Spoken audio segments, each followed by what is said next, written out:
Hi friends, ఈ వీడియోలో 10వ తరగతి కొత్తగా వచ్చిన ఫిజికల్ సైన్స్ టెక్స్ట్ బుక్లోని మొదటి చాప్టర్ని ఈ వీడియోలో డిస్కస్ చేసుకున్నాం.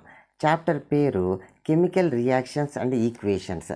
సాధారణంగా కెమికల్ రియాక్షన్స్ అంటే మనకు ఒక ల్యాబొరేటరీ, అందులో కొన్ని టెస్ట్ ట్యూబ్లు, రకరకాల రంగుల్లో ఉన్నటువంటి కెమికల్స్, పిప్పెట్లు, బ్యూరెట్లు, ఇలాంటి ఇమాజినేషన్ ఉంటుంది. మరి ఎప్పుడు ఈ కెమికల్ రియాక్షన్స్ అనేటివి ల్యాబ్లోనే జరుగుతాయా, మన డైలీ లైఫ్లో మనం చూడమా అంటే కెమికల్ రియాక్షన్స్ ఈజ్ ఎవ్రీవేర్. ఉదాహరణకు మనం రోజు అన్నం తింటాం కదా, బియ్యము వంట వండి అన్నంగా మారడం అనేది ఒక కెమికల్ రియాక్షన్.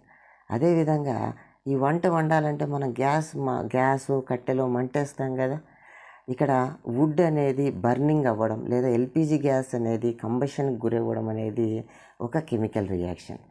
మరి ఈ బియ్యం ఎక్కడి నుంచి వస్తాయి? మనకు వరి ధాన్యాల నుంచి వస్తాయి. ఈ పంట ఎలా పండుతుంది? సన్లైట్ సమక్షంలో ఫోటోసింథసిస్ రియాక్షన్ జరుగుతాయి అన్నమాట. ఈ ఫోటోసింథసిస్ రియాక్షన్ అనేది ఒక కెమికల్ రియాక్షన్. సో మన జీవితంలో ఎవ్రీవేర్ కెమికల్ రియాక్షన్స్. మన డైలీ లైఫ్తో ఇంతగా ముడిపడి ఉన్నటువంటి ఈ చాప్టర్ని మనం ఇన్ డీటెయిల్గా నేర్చుకునే ప్రయత్నం చేద్దాం. మొదటగా ఇక్కడ ఏముందో కొన్ని సిచ్యువేషన్లు ఇవ్వడం జరిగింది, గమనించండి. ఇక్కడ ఫస్ట్ సిచ్యువేషన్ కనుక గమనిస్తే, milk is left at room temperature during the summer అన్నమాట. వేసవి రోజుల్లో మిల్క్ను అలా వదిలేస్తే ఏం జరుగుతుంది అంటే, సాధారణంగా రూమ్ టెంపరేచర్ వద్ద ఎక్కడైతే కూల్ లేదో టెంపరేచర్ ఎక్కువ ఉంటే అక్కడ ఏం జరుగుతుంది అంటే ఆక్సిడేషన్ అనేది ప్రారంభమవుతుంది. ఆక్సిజన్ ఎక్కడైతే తగులుతూ ఉంటుందో ఆక్సిడేషన్ అనేది ప్రారంభమవుతుంది. మరియు దీని కారణంగా మైక్రో ఆర్గానిజం అనేది డెవలప్ అవుతుంది.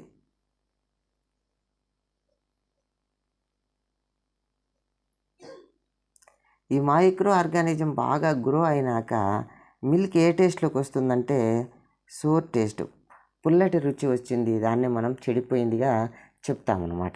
మరి రెండో సిచ్యువేషన్కి వస్తే, an iron tawa, pen or nail left exposed to humid atmosphere. తడి వాతావరణంలో ఇనుప చీలలు, ప్యాన్లు, ఇనుప వస్తువులు ఏవైనా కానీ అలా వదిలేస్తే ఏం జరుగుతుంది అని అంటే, ఏం జరుగుతుంది ఒకసారి ఇక్కడ గమనించండి. మామూలుగా ఉన్న నెయిల్ అది తడి వాతావరణంతో ఎక్స్పోజ్ అయిన నెయిల్ ఏమైంది? రస్ట్ అయింది. ఇక్కడ ఐరన్ అనేది ఆక్సిజన్తో రియాక్ట్ అయ్యి ఐరన్ ఆక్సైడ్గా మారుతుంది.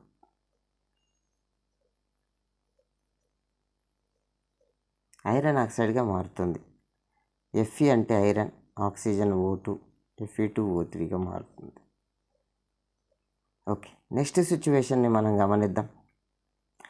Grapes get fermented. గ్రేప్స్ అనేవి, ఈ ద్రాక్షలు అనేవి ఫర్మెంట్ అయినాయి. ఫర్మెంటేషన్ అంటే పులియబెట్టడం అనమాట. ఇలా పులియబెడితే అందులో ఏం డెవలప్ అవుతుంది అంటే ఆల్కహాల్ అనేది డెవలప్ అవుతుంది. మనం దోసపిండి విషయంలో కూడా గమనిస్తాం.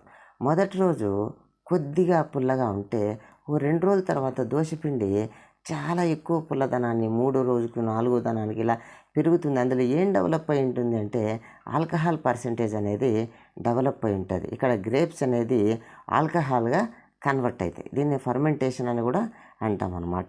Next real life situation, food is cooked. వంట అనేది వండితే, ఇంతకుముందే మనం చెప్పుకున్నాం, ఇక్కడ బియ్యం అనేది అన్నంగా వండడం అనేది ఒక రియాక్షన్ అనమాట. అలా మనము హీట్ ఎనర్జీని సప్లై చేస్తాం.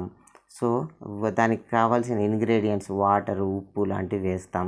సో ఇక్కడ ఒక న్యూ సబ్స్టెన్స్, రైస్ కాస్త కుక్డ్ రైస్గా కన్వర్ట్ అవ్వడాన్ని మనం గమనిస్తాం. Next, food gets digested in our system. మన పొట్టలో డైజెస్ట్ అవ్వడం అనేది ఇక్కడ ఒకసారి గమనించండి. ఓకే, మనం నోటి ద్వారా ఆహారాన్ని తీసుకుంటాం. ఇది ఈసోఫేగస్ ద్వారా పొట్టలో వెళ్తుంది. ఇక్కడ స్టమక్ లోపల ఏముంటాయి అని అంటే, స్టమక్ లోపల HCl, దీన్నే డైజెస్టిక్ జ్యూస్ అని అంటాం అన్నమాట. డైజెస్టిక్ జ్యూస్ అని కూడా అంటాం.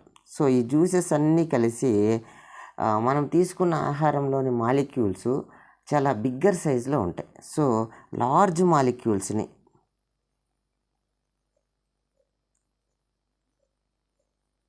ఏం చేస్తాయి ఇవి అంటే స్మాల్ మాలిక్యూల్స్గా బ్రేక్ డౌన్ చేస్తాయి.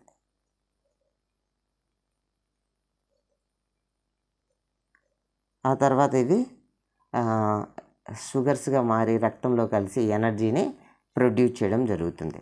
నెక్స్ట్ మరొక సిచ్యువేషన్ని మనం గమనిద్దాం. వి రెస్పైర్, మనము శ్వాస తీసుకుంటాం కదా, శ్వాసలో మనకు శ్వాస తీసుకునేటప్పుడు ముక్కు ద్వారా శ్వాస తీసుకుంటాం, ఊపిరితిత్తుల్లోకి వెళ్ళి కొంత ప్రాసెస్ జరుగుతుంది. ఇక్కడ ఏం జరుగుతుంది అంటే మనము మన శరీరంలోని గ్లూకోజ్ అనేది మనం ముక్కు ద్వారా తీసుకున్నటువంటి గాలిలోని ఆక్సిజన్తో రియాక్ట్ అయ్యి అది కార్బన్ డైఆక్సైడ్ను మరియు వాటర్ని ప్రొడ్యూస్ చేయడం జరుగుతుంది. ఈ విధంగా మన డైలీ లైఫ్లో చాలా మనము ఈక్వేషన్స్ను, చాలా కెమికల్ రియాక్షన్స్ను మనం గమనిస్తూ ఉంటాం అన్నమాట. ఓకే, నెక్స్ట్ టాపిక్ వచ్చేస్తే okay, in all the above situations మనము ఈ అన్ని సిచ్యువేషన్స్లో the nature and identity initial substance somewhat changed అనమాట. ఇనిషియల్గా ఉన్న సబ్స్టెన్స్ కొంత చేంజ్ అవ్వడాన్ని మనం గమనిస్తాం.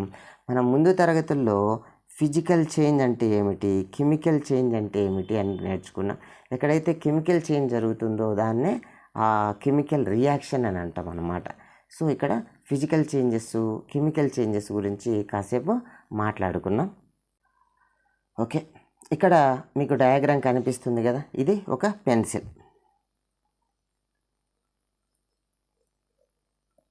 ఈ పెన్సిల్ ఏమైంది, బ్రేక్ అయింది. సో ఇది ఫిజికల్ చేంజా కెమికల్ చేంజా అని మనం ఎలా రికగ్నైజ్ చేయాలంటే పెన్సిల్ అనేది ఒక వుడ్ అంటే సెల్యులోజ్ సబ్స్టెన్స్. అది బ్రేక్ అయిన తర్వాత కూడా అది ఒక న్యూ సబ్స్టెన్స్ ఏమైనా ఫామ్ అవుతుందా, సేమ్ సబ్స్టెన్సే ఉందా అంటే జస్ట్ అది బ్రేక్ అయ్యి ఆకారం చేంజ్ అని తప్పితే ముందు సెల్యులోజే, తర్వాత కూడా సెల్యులోజ్, మధ్యలో గ్రాఫైట్ రాడ్ అనమాట. సో కాబట్టి ఇది ఒక ఫిజికల్ చేంజ్ అనమాట.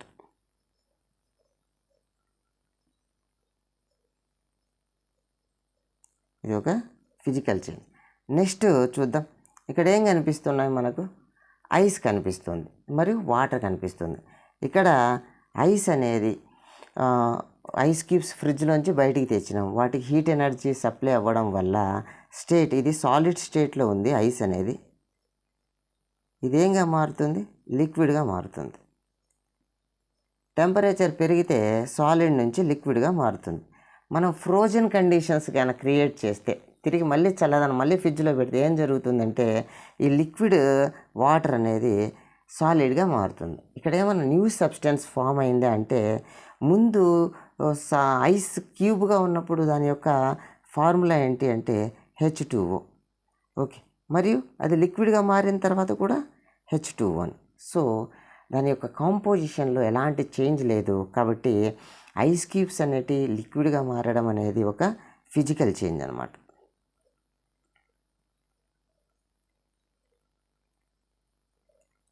ఓకే, ఇక్కడ కాన్సెప్ట్ అర్థమైంది కదా.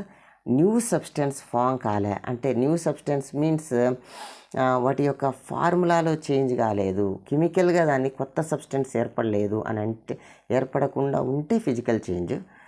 ఏర్పడేటి కొన్ని పరిశీలన చేద్దాం. ఇక్కడ వుడ్ తీసుకున్నాం. వుడ్ యొక్క ఫార్ములా సాధారణంగా C6H10O5 అనమాట. ఇది బర్న్ చేస్తాను ఆక్సిజన్ సమక్షంలో, అంటే ఇది ఆక్సిజన్తో తీసుకొని బర్నింగ్ జరుగుతుంది. బర్నింగ్ అయినాక ఏం ఏర్పడుతుంది, యాష్ ఏర్పడుతుంది. గమనించండి, ఇక్కడ యాష్ ఏర్పడుతుంది. ఓకే, ఫార్ములాలన్నీ మనకు ఐడెంటిఫై చేసుకోవాల్సిన అవసరం లేదు. కానీ ఇక్కడ వుడ్ అనేది ఒక సెల్యులోజ్ సబ్స్టెన్స్.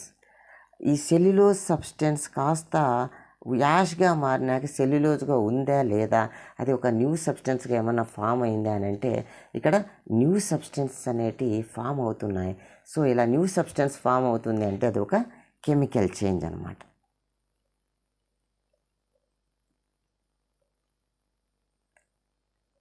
ఎక్కడైతే కెమికల్ చేంజ్ జరుగుతుందో దాన్ని అందులో కెమికల్ చేంజ్ జరగడానికి ముందు తర్వాత అన్నిటిని ఒక ప్రాపర్ వేలో మనం ఎక్స్ప్రెస్ చేస్తే దాన్ని కెమికల్ రియాక్షన్ అని అంటాం అన్నమాట. సో ఇక్కడ ఎగ్ తీసుకోవడం జరిగింది. ఇక్కడ ఎగ్ కాస్త ఏమైంది, ఆమ్లెట్ అయింది. ఎగ్ ఆమ్లెట్ అయింది. సో ఎగ్గులో ఉన్న కంపోనెంట్స్ ఆమ్లెట్గా మారిన తర్వాత దాని కాంపోజిషన్ హీట్ ఎనర్జీతో రియాక్ట్ అయ్యి అది వేరే సబ్స్టెన్స్గా, కొత్త సబ్స్టెన్స్గా ఫామ్ అవ్వడం జరిగింది. సో ఆమ్లెటు ఎగ్గు రెండు ఒకదానికొకటి రివర్సిబులా అంటే న్యూ సబ్స్టెన్స్ ఫామ్ కాలేదా అంటే కాదు, న్యూ సబ్స్టెన్స్ ఫామ్ అవుతుంది. కాబట్టి ఇది రివర్స్ చేయాలి మనం. Okay, so it's is a chemical change అనమాట. న్యూ సబ్స్టెన్స్ ఫామ్ అయింది కాబట్టి chemical change.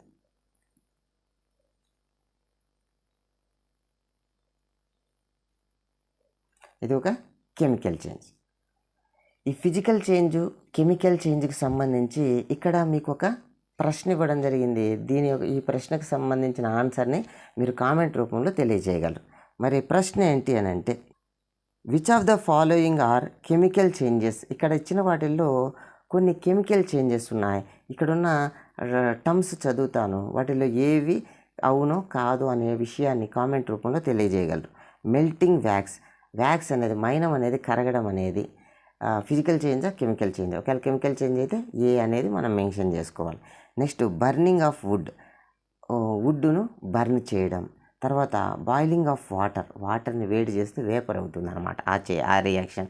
Tearing of paper, పేపర్ని చించడం అనమాట. Next rusting of iron, iron rust పట్టడం, తుప్పు పట్టడం. బర్నింగ్ ఆఫ్ వుడ్, ఓకే ఇది 2 సార్లు రియాక్ట్ అయింది, దాన్ని పక్కన పెట్టండి. Next melting of ice, ice అనేది మెల్ట్ అవ్వడం. నెక్స్ట్ కూలింగ్ ఆఫ్ వాటర్, వాటర్ని చల్లబరచడం. వీటిల్లో కొన్ని కెమికల్ చేంజెస్ కలవు, అవి ఏంటి అనేది మెన్షన్ చేయగలరు. నెక్స్ట్ మనం ముందరికి వెళ్తే ఈ కెమికల్ రియాక్షన్ను మనము వాటి యొక్క మాలిక్యులర్ ఫార్ములా రూపంలో మైక్రోస్కోపిక్గా అబ్జర్వ్ చేస్తే మనకి ఈ రియాక్షన్స్ అనేటివి చాలా వండర్ఫుల్గా అనిపిస్తాయి అని చెప్పడం జరుగుతుంది. ఓకే, ఇక్కడ కెమికల్ రియాక్షన్ అంటే ఏం లేదు, 1 or more పార్టిసిపేటింగ్ సబ్స్టెన్స్, ఒకటి లేదా అంతకన్నా ఎక్కువ సబ్స్టెన్స్ పార్టిసిపేట్ అయ్యి ట్రాన్స్ఫార్మ్ ఇంటూ న్యూ సబ్స్టెన్స్, కొత్త సబ్స్టెన్స్గా ఫామ్ కావడం అనేది కెమికల్ చేంజ్ లేదా కెమికల్ రియాక్షన్ జరగడం అని అంటామన్నమాట. ఇక్కడ ఈ విషయాన్ని మనకు అర్థం చేసుకోవడం కోసం ఎలాంటి మార్పులు కెమికల్ రియాక్షన్స్లో, కెమికల్ చేంజెస్లో జరుగుతాయి అని చెప్పడానికి కొన్ని యాక్టివిటీస్ ఇవ్వడం జరిగింది. అందులో మొదటి యాక్టివిటీ నెంబర్ 1ను మనం ఇక్కడ గాన పరిశీలన చేస్తే ఇక్కడ మెగ్నీషియం రిబ్బన్ను తీసుకోవడం జరిగింది. మెగ్నీషియం రిబ్బన్ను తీసుకొని దాన్ని బర్నర్ సహాయంతో బర్న్ చేసినప్పుడు ఎలాంటి మార్పులు కలుగుతాయనే విషయాన్ని మనం కూడా ఒకసారి పరిశీలన చేద్దాం.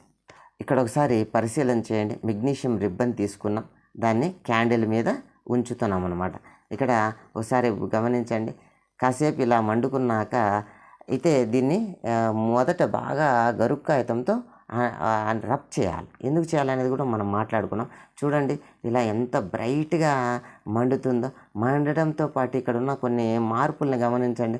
పైకి పొగ రూపంలో వెళ్తుంది, మరియు కింద భాగంలో యాష్ అనేది వస్తుంది. సో ఈ చేంజెస్ని బాగా అబ్జర్వ్ చేయండి. చాలా మంచి బ్రైట్గా ఇది మండుతుంది కదా, గమనించండి. సో అదేవిధంగా కింద యాష్ కూడా రావడం జరిగింది.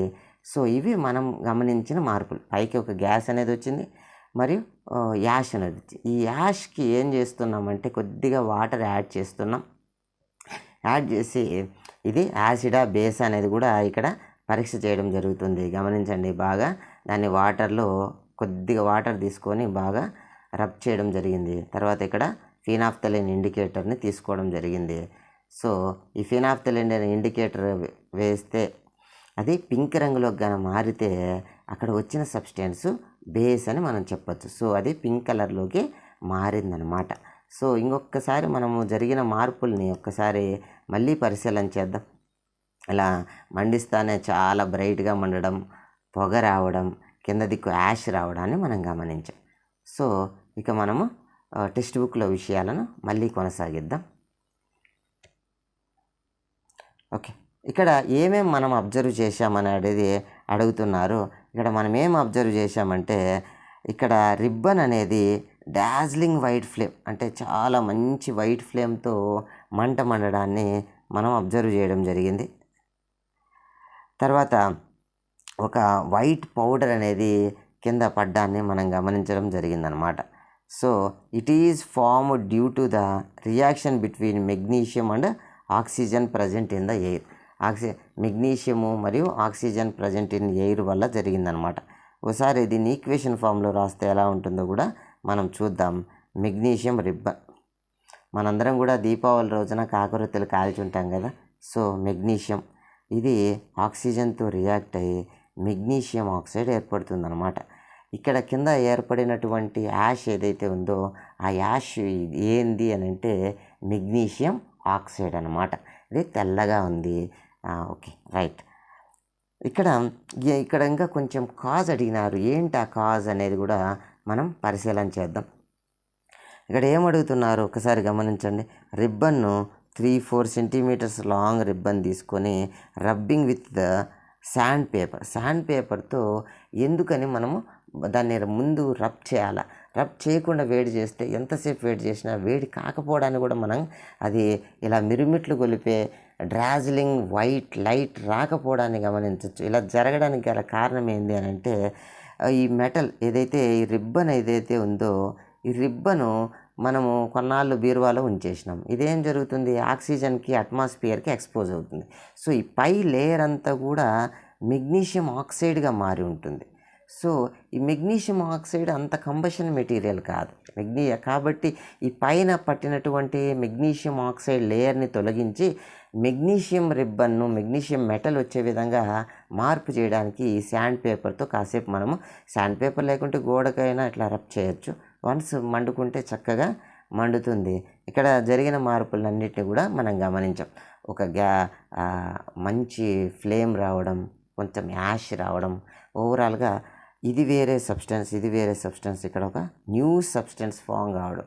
సో న్యూ సబ్స్టెన్స్ ఫామ్ అవుతుంది అంటే అది ఒక కెమికల్ రియాక్షన్. ఓకే, ఇక్కడ ఒక ప్రశ్న అడగడం జరిగింది. దీనికి ఆన్సర్ని కామెంట్ రూపంలో తెలియజేయగలరు. What is the name of ash burning magnesium ribbon in the reaction? So మనం ఇంతకుముందే రియాక్షన్ చూసినాం కదా, ఆ మెగ్నీషియం రిబ్బన్ యొక్క పేరేంటి అని అడుగుతున్నారు. కింద options magnesium carbonate, magnesium sulphate, magnesium oxide, magnesium. దీని యొక్క ఆన్సర్ని కింద కామెంట్ రూపంలో తెలియజేయగలరు. నెక్స్ట్ యాక్టివిటీ నెంబర్ 2ను మనం పరిశీలన చేద్దాం. ఇక్కడ ఏం చేయమన్నారంటే లెడ్ నైట్రేట్ సొల్యూషన్ని ఒక టెస్ట్ ట్యూబ్లో మరియు పొటాషియం అయోడైడ్ సొల్యూషన్ను మరో టెస్ట్ ట్యూబ్లో తీసుకొని రెండింటిని కలిపితే ఏం జరుగుతుంది అనేది మనం ఇక్కడ ఒకసారి పరిశీలన చేద్దాం. ఓకే, పరిశీలన చేయండి. మొదటగా మనము లెడ్ నైట్రేట్ PbNO3 టేకన్ ట్వైస్ని తీసుకోవడం జరిగింది. ఇది గమనించండి, దీనికి ఏమైనా కలర్ ఉందా అంటే కలర్ లేదు. ఇట్స్ ఏ కలర్లెస్ లిక్విడ్ అన్నమాట. సో దీనికి ఇంకొక పొటాషియం అయోడైడ్, ఇది కూడా యాక్వియస్ ఫామ్లో తీసుకోవడం జరిగింది. ఇది కూడా ఎటువంటి కలరు ఉండదు. మరి రెండింటిని ఒకదాంతో ఒకటి కలిపితే చూడండి, కలిపిన మరుక్షణమే ఒక బ్యూటిఫుల్ ఎల్లో కలర్ రావడాన్ని మనం గమనించవచ్చు.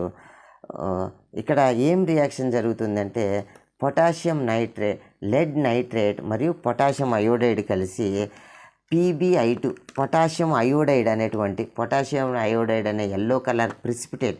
ఈ ఎల్లో కలరు ఇలానే ఉంటుందంటే కాసేపు తరకి కిందకి సెటిల్ డౌన్ అవుతుంది.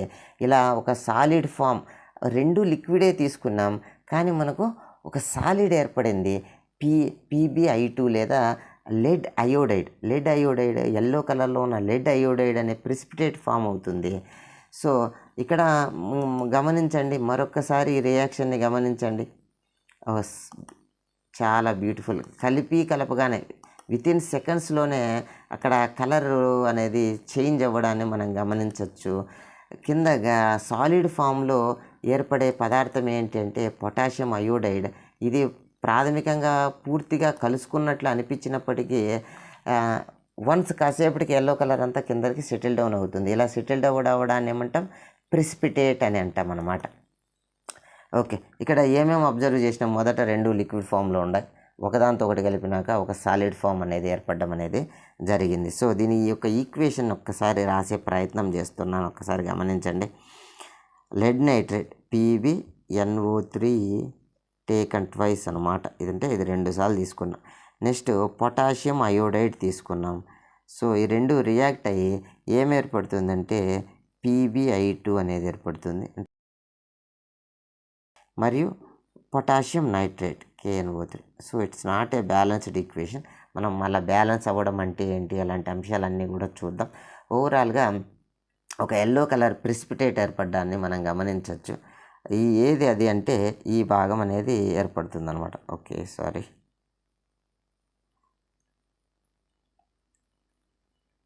ఓకే, ఇప్పుడు దీనికి సంబంధించి ఓ ప్రశ్నను అడగడం జరుగుతుంది. ఈ ప్రశ్నకి సంబంధించిన ఆన్సర్ని కింద మీరు కామెంట్ రూపంలో తెలియజేయగలరు. ఓకే, చూడండి. What is the colour of precipitate in the reaction of potassium iodide and lead nitrate? Potassium iodide lead నైట్రేట్ల రియాక్షన్లో ఒక ప్రిసిపిటేట్ ఫామ్ అవుతుందని నేర్చుకున్నాం కదా. మరి ఆ ప్రిసిపిటేట్ యొక్క కలర్ ఏంటి? Pink, yellow, orange, red. మీ సమాధానం ఏదైతే అది మెన్షన్ చేయండి. నెక్స్ట్ యాక్టివిటీ నెంబర్ 3, ఏవైతే కెమికల్ రియాక్షన్స్ గురించి అవగాహన చేసుకోవడానికి మనం యాక్టివిటీ 1 చూసాం, మెగ్నీషియం రిబ్బన్.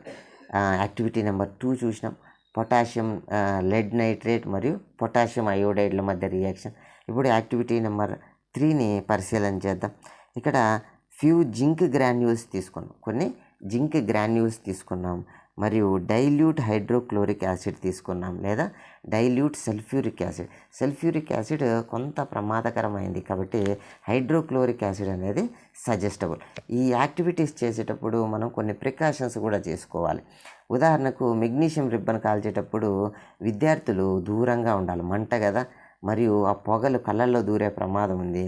వీలైతే అద్దాలు కూడా వేసుకోవాలి. ఇది ఖచ్చితంగా టీచర్ సమక్షంలో మాత్రమే మనం చేయాలి తప్పితే కెమికల్ ఈ రంగులు బాగుండాయి ఒకసారి టేస్ట్ చేద్దామని అనుకోకూడదు. కెమికల్స్ ఎప్పుడు కూడా టెస్ట్ చేయాలి తప్పితే టేస్ట్ చేయకూడదు అన్నమాట. సో ఇప్పుడు ఈ ఈక్వేషన్ని ఒకసారి మనం గమనిద్దాం, ఏమేమి మార్పులు వచ్చిండేది ఒకసారి పరిశీలన చేద్దాం. ఓకే, ఇక్కడ ఇవి జింక్ గ్రాన్యూల్స్ ఎలా ఉన్నాయో ఒకసారి పరిశీలన చేయండి. ఇవి తెల్లగా పీసెస్గా ఉన్నాయి, మరియు HCl అనేది ఎట్లాంటి కలర్ లేని ఒక లిక్విడ్ అనమాట.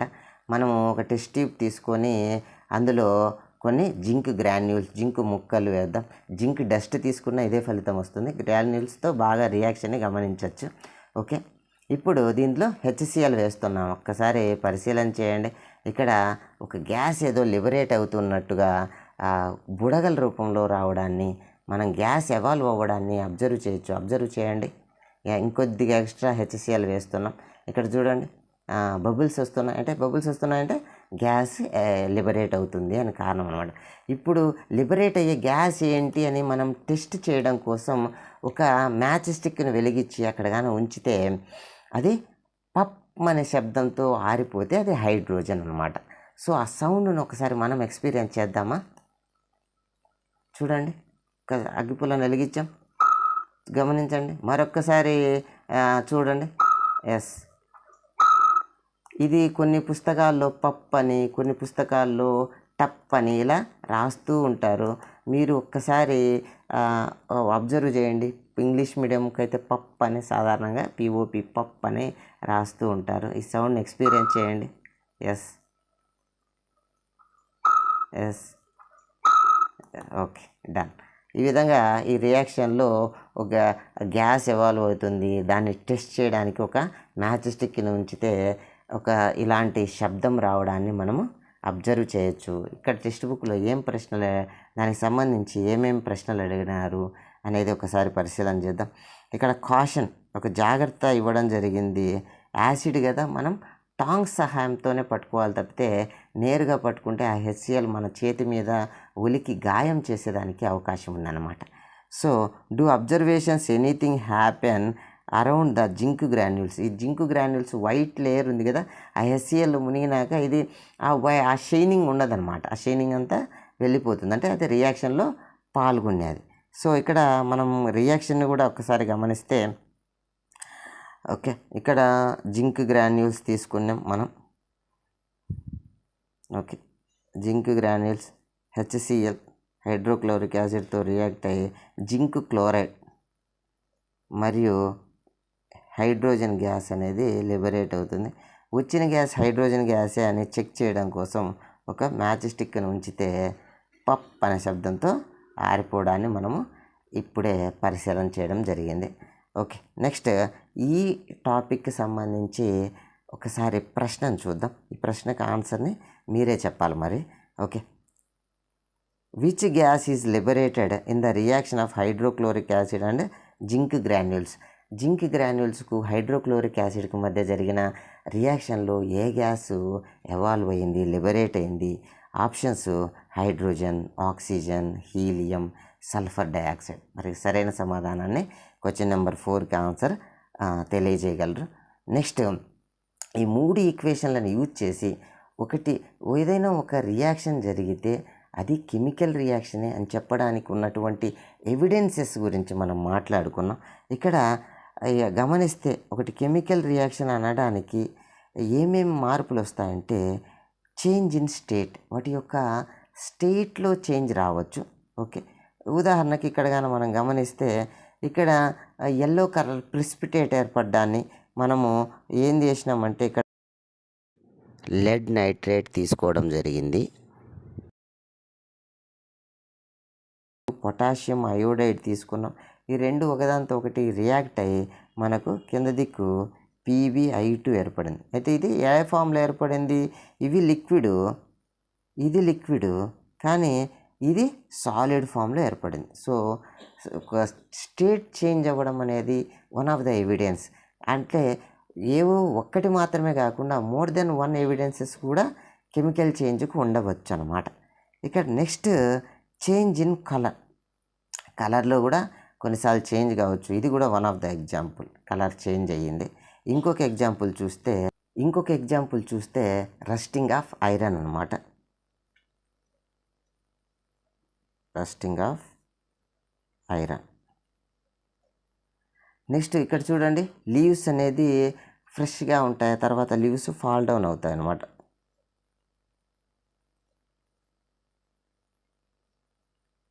లీవ్స్ ఫాల్ అనేది కూడా మనకు రంగు చేంజ్, కెమికల్ చేంజ్ అనమాట ఇది కూడా. నెక్స్ట్ గ్యాస్ ఎవాల్వ్ అవ్వడం. ఓకే, ఏదైనా ఒక గ్యాస్ ఎవాల్వ్ అయితే ఇక్కడ ఏం చెప్పచ్చు అంటే మనం తీసుకున్న ఎగ్జాంపుల్ అయినా కానీ తీసుకోవచ్చు. అంటే జింక్ గ్రాన్యూల్స్ మరియు HClతో రియాక్ట్ అయినప్పుడు మనకు హైడ్రోజన్ గ్యాస్ అనేది లిబరేట్ అవ్వడం. ఇట్లా ఏదైనా గ్యాస్ లిబరేట్ అవ్వడం, లేదా లెడ్ నైట్రేట్ని వేడి చేసినప్పుడు కూడా లెడ్ నైట్రేట్ని మనం వేడి చేస్తే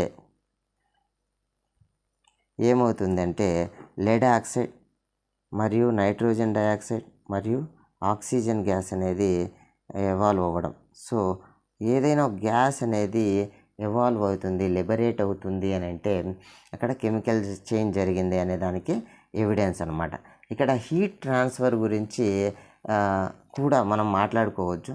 కొన్ని దానిలోంచి హీట్ అనేది బయటకు వస్తుంది. ఉదాహరణకు కంబషన్, మంట మండించేటప్పుడు చూడండి, కంబషన్లో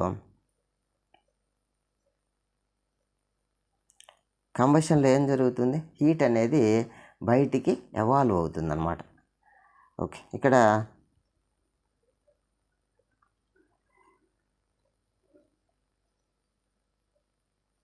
హీట్ అనేది బయటికి రావడం జరుగుతుంది. So to liberate to surroundings అనమాట. ఇట్లాంటి రియాక్షన్స్ని ఏమంటామంటే ఎక్సోథర్మిక్ రియాక్షన్స్ అంటాం.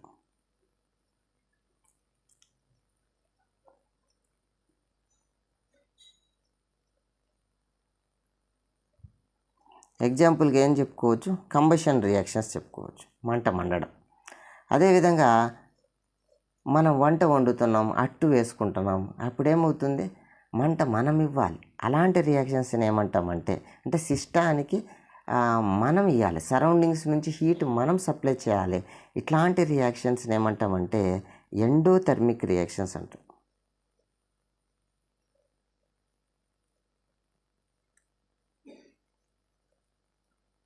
ఇక్కడ అబ్జార్ప్షన్ ఆఫ్ హీట్ అనేది ఉంటుంది.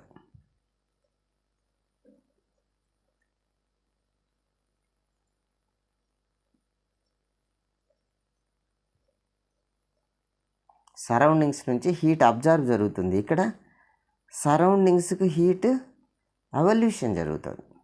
ఓకే ఓకే ఎగ్జాంపుల్స్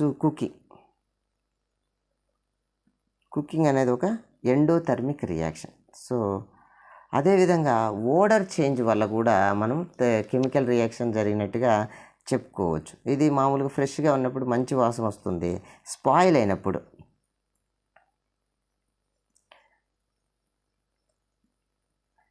అయినప్పుడు ఇందులోంచి కొంత బ్యాడ్ స్మెల్ రావడాన్ని మనం గమనించవచ్చు. సో ఇది కూడా ఒక కెమికల్ చేంజ్ అనమాట. ఫుడ్ కుక్ చేసేటప్పుడు కూడా కొన్నిసార్లు మంచి స్వీట్ స్మెల్ రావడం గమనించవచ్చు. సో ఈ స్మెల్ ఓడర్ చేంజ్ అనేది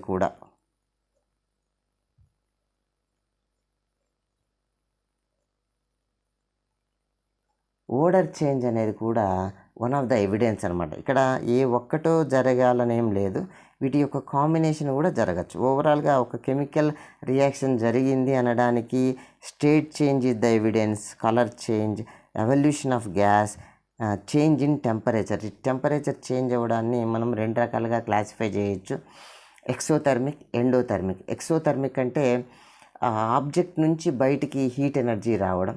ఎండోథర్మిక్ అంటే సరౌండింగ్స్ నుంచి మనం హీట్ ఇవ్వడం. సో వంట వండడం అనేటన్నీ కూడా ఎండోథర్మిక్.